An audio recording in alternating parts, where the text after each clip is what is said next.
You are not as free as you think you are.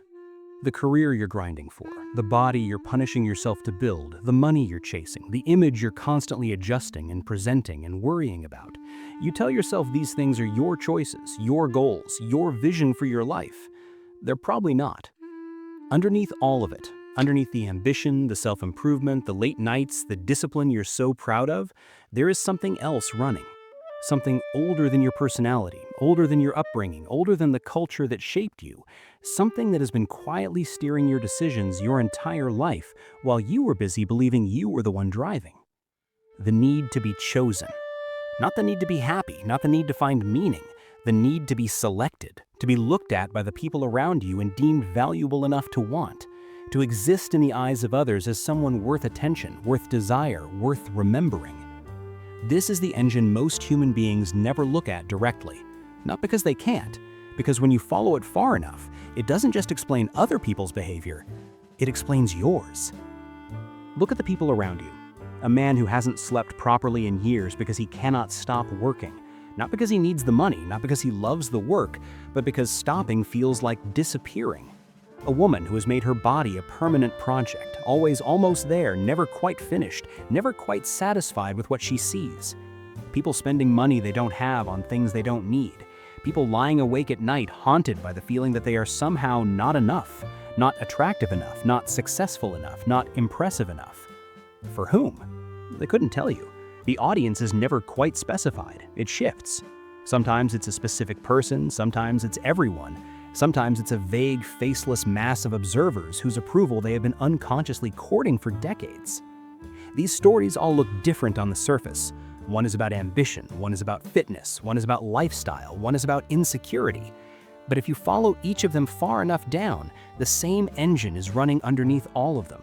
The compulsion to prove worth, the need not just to exist, but to be desired. Charles Darwin discovered something that most people still haven't fully absorbed. Survival was never the whole story. In 1871, Darwin described a second force shaping all life on Earth, one that operated alongside natural selection, but followed completely different rules. He called it sexual selection. And the idea is simple enough to state, but uncomfortable enough to truly sit with. Living things don't just need to survive, they need to be selected. They need to be looked at by the people around them and deemed valuable enough to want. To exist in the eyes of others as someone worth attention, worth desire, worth remembering. This is the engine most human beings never look at directly, not because they can't, because when you follow it far enough, it doesn't just explain other people's behavior, it explains yours. Consider money, not the practical idea of money, but the way people actually behave around it. A man spends 20 years chasing wealth. He sacrifices his health, his relationships, his time, his presence in his children's lives. When asked why, the answer always sounds reasonable. Security, independence, legacy, freedom, building something that matters. These reasons feel true. They may even be partially true. But then the wealth arrives, and watch what happens. He doesn't quietly enjoy it. He displays it. Watches that cost more than most people earn in a year. Cars that sit in the same traffic as every other car on the road. Restaurants chosen not for the food, but for what the bill communicates. Vacations that are photographed from every angle and shared before they're even over. A home that is twice the size anyone actually needs in a neighborhood specifically chosen because of what living there announces to others. Why? The practical explanation falls apart almost immediately. A $100,000 watch does not tell time better than a $20 digital watch. A luxury car does not move faster through traffic. These objects are not being purchased for their function. The function is almost beside the point. They are being purchased for their signal, for what they broadcast about the person who owns them to everyone who can see. The economist Thorstein Veblen named this pattern over a century ago. He called it conspicuous consumption, spending not for utility but for visibility. The object becomes a message. It says, without requiring words, I have resources, I have power, I have value, I am worth selecting. The peacock spreads its tail. The man parks his car where it will be seen. The mechanism is identical, only the feathers have changed. The evolutionary psychologist Geoffrey Miller spent years building a case that sounds controversial the first time you hear it and becomes harder to argue with the longer you think about it. The human mind, intelligence, humor, creativity, storytelling ability, artistic talent, philosophical depth, did not evolve purely because these things helped humans survive. They evolved, at least in significant part, because they were attractive. In his book, The Mating Mind, Miller describes human mental capacity as essentially a display system. The brain is not just a problem-solving machine, it is also a performance stage, and the performances it stages have always had an audience. Think about what happens in a room when someone tells a genuinely brilliant story, the kind that makes everyone go quiet, lean forward slightly, forget what they were about to say. Something real shifts in that room. Social gravity changes. The person telling the story becomes the center. When someone performs music with extraordinary skill, or lands a joke with surgical timing, or articulates something that everyone felt but no one had been able to say, people don't just appreciate the content, they are drawn to the person who produced it. And being drawn to someone has never been socially neutral. Throughout human evolutionary history, being admired in a group translated into real advantages. More alliances, more protection, more access to resources, and yes, more reproductive opportunities. The individuals who could capture a room's attention were the individuals who were selected. Their traits spread. Over enough generations, the drive to perform and the capacity to perform became deeply embedded in what it means to be human. Think about what this means for everything we call culture. Writing, painting, comedy, music, philosophy, theater. None of these things improve survival odds in any direct or obvious way. You cannot eat a painting. A poem will not protect you from a flood. And yet human beings dedicate entire lifetimes to these pursuits with an intensity and seriousness that can look almost irrational from the outside. The standard explanation is that they are expressions of our inner lives, our creativity, our search for meaning. That explanation is probably partly true, but it is almost certainly not the whole story. Because throughout all of human history, the people who could create things that moved others, who could make people feel something through language or sound or image, consistently became the most admired members of their communities. And admiration has always been the social precursor to desire. The art and the instinct are tangled together in ways most people are deeply reluctant to examine, because examining it too closely starts to feel like it cheapens the art, like it reduces something beautiful to something mechanical. But the tangling doesn't make the art less real. It just makes the human being making it more complicated than the story they tell about themselves. Freud believed that a massive portion of human motivation operates entirely outside conscious awareness. People think they understand why they want what they want. They believe their desires are their own, arrived at through some combination of personal experience and free choice. But the actual engine driving behavior, Freud argued, is usually something the person would never consciously endorse if they could see it clearly. The mind tells itself a story about rational motivation. The story is usually incomplete. Freud also developed the concept of sublimation, the process by which raw biological drives transform themselves into socially acceptable and often celebrated forms. The drive for dominance becomes competitive ambition. The hunger for attention becomes artistic production. The soirée for status becomes political leadership. The drive for reproductive selection becomes the entire career. The energy doesn't disappear, it changes costume. It finds forms that the culture rewards. And then the person wearing those costumes sincerely believes that what they want is the career, the recognition, the achievement, never quite seeing the older hunger that has dressed itself up in those clothes. Schopenhauer pushed this further and darker. He believed human beings are not the authors of their desires. They are vehicles for something impersonal, a blind, relentless force he called the will to live, which uses individual humans as instruments of its own continuation. People experience their ambitions as personal, meaningful, chosen, but from Schopenhauer's perspective, those experiences are largely illusions. The individual believes they are pursuing happiness. They are serving the perpetuation of the species. It is a brutal idea, because it doesn't just describe other people, it describes you. It suggests that the career consuming your best years, the recognition you are working so hard to earn, the need to be seen as impressive and capable and worth selecting, none of it may have originated in you in the way you think it did. Modern evolutionary psychology has arrived at similar conclusions through empirical methods rather than philosophical ones. Human behavioral patterns were not invented. They were shaped by hundreds of thousands of years of selection pressure. And for most of that history, being admired within a social group translated directly into survival advantages and reproductive success. The individuals who attracted the most attention through strength, through intelligence, through creativity, through social dominance, consistently left behind more descendants. Their traits spread. Their drives became the human baseline. And here we are. Now, step back further. Look not at individual behavior, but at history itself.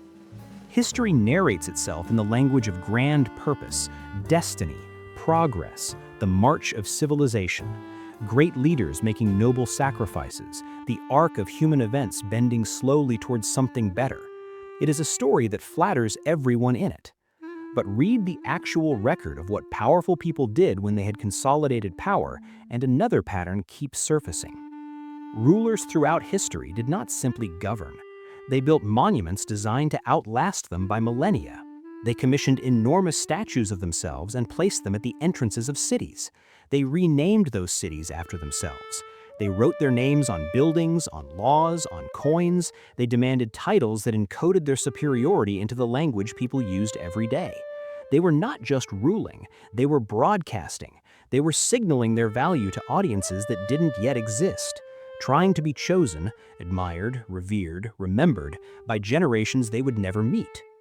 Napoleon, Caesar, Alexander.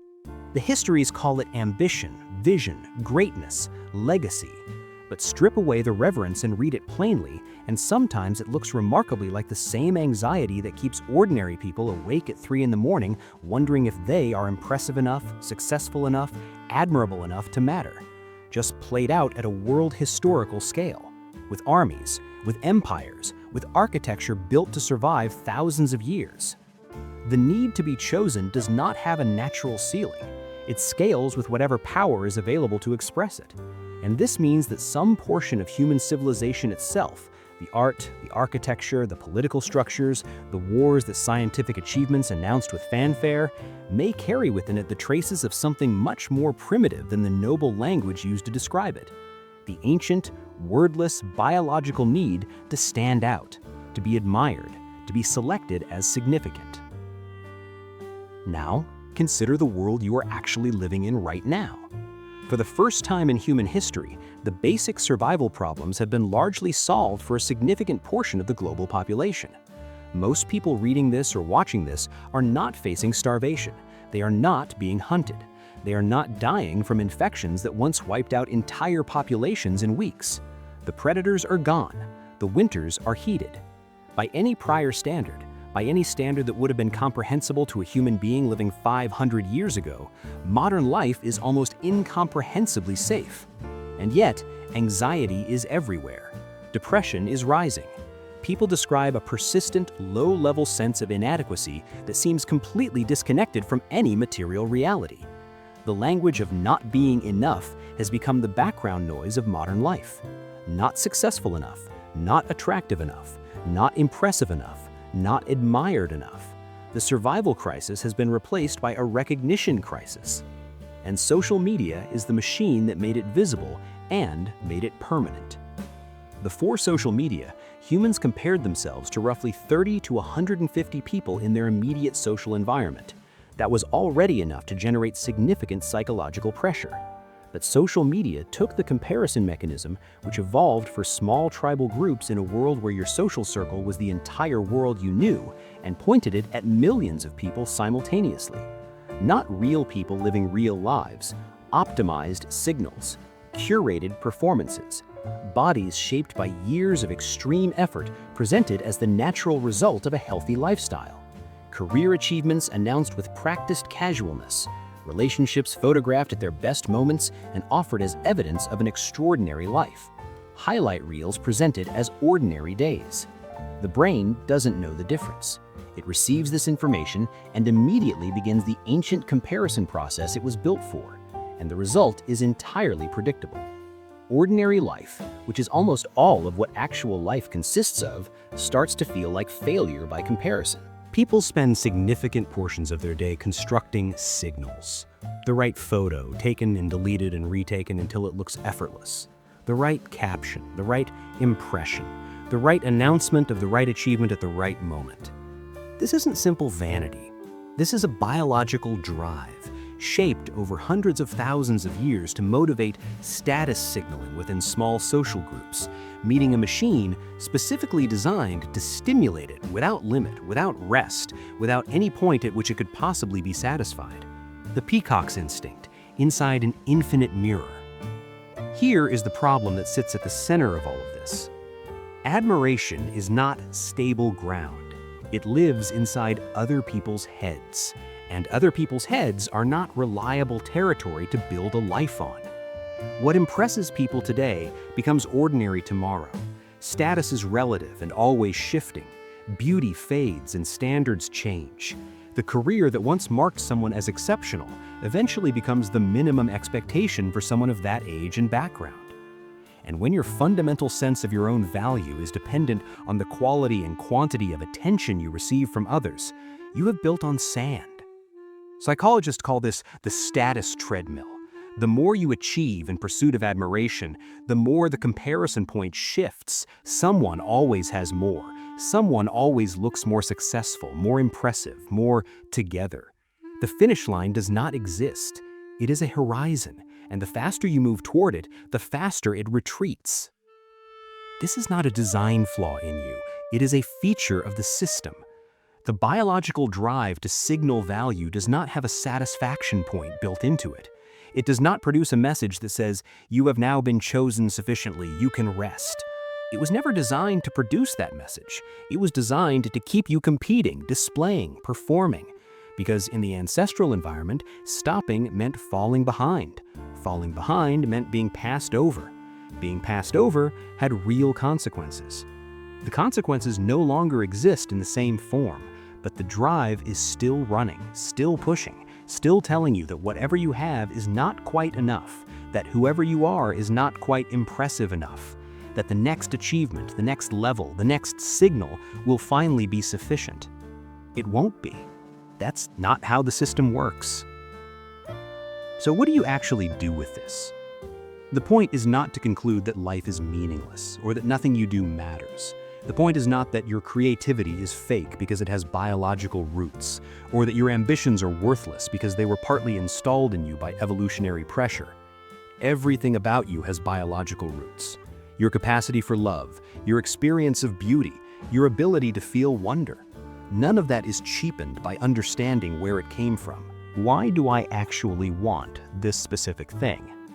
Is it the thing itself I want, or the signal I believe it will send? If I got everything I'm working toward, if the recognition finally arrived, if the admiration was real and sustained, would the hunger stop? Or would it simply move on to the next target, the next level, the next proof of worth? Be honest about that last question, because for most people, the answer is the second one. And that answer changes everything about how you understand what you're actually chasing. These questions are uncomfortable. They're supposed to be. Comfortable questions don't open anything up. But beneath all of them is a simpler one, the one that almost nobody answers honestly, because the honest answer is unsettling. How much of what you are chasing was actually chosen by you? Not chosen by the culture that built your idea of what a successful life looks like? Not chosen by the advertising that shaped your sense of what your body should be? Not chosen by the algorithms that have figured out exactly how to keep you comparing and consuming? Not chosen by reproductive instincts 100,000 years old that hijacked the language of personal ambition before you were old enough to notice any of it, but chosen consciously, deliberately, actually chosen by you. Most people, if they sit with that question honestly and long enough, find the answer is more unsettling than they expected. And that discomfort is not a reason to stop living or creating or striving. It is the beginning of something different, a different relationship to your own life, one where the audience has a little less control over you, one where the signal stops being the point, one where you can begin to separate what you were handed from what you actually want, one where you can ask, maybe for the first time, what would I actually want if no one was watching?